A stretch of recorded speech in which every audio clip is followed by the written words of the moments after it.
የአራት አይናው ቆሞስ የኔታ ይባቤ በላይ ሥርዓተ ቀብር በክብረ ደናግል ናዳ ቅዱስ ላሊበላ አንድነት ገዳም ህዳር 23 ቀን 2018 ዓ.ም ተፈጸመ። በ5 ዓመታቸው ወደ አብነት ትምህርት ቤት በመግባት ትምህርታቸውን በዝክረ አቦ ከፊደል ገበታ እስከ ጽዋት ወዜማ ከመምህር የኔታ ተአምር አስኪደዋል።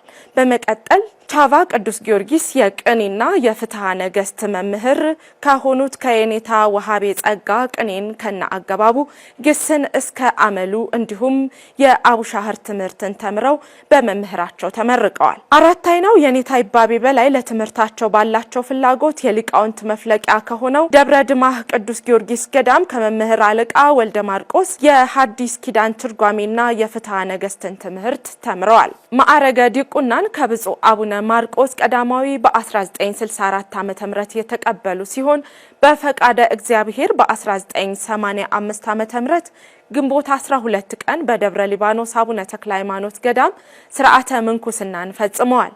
በ1986 ዓ.ም ደግሞ ማዕረገ ቅስናንና ቁምስናን በወቅቱ የምዕራብ ጎጃም ሀገረ ስብከት ሊቀ ጳጳስ ከነበሩት ከብፁዕ አቡነ በርናባስ ተቀብለዋል። ከ1979 እስከ 2018 ዓመተ ምህረት ለ39 ዓመታት በድምሩ ከ44 ዓመታት በላይ ከ25000 እስከ 30000 ደቀ መዛሙርትን በማስተማር በርካታ ሊቃውንተ ቤተ ክርስቲያንን አፍርተዋል። አራት አይናው ቆሞስ አባ ይባቤ በላይ በተወለዱ በ67 ዓመታቸው ህዳር 21 ቀን 2018 ዓ.ም ከዚህ ዓለም ድካም አርፈዋል።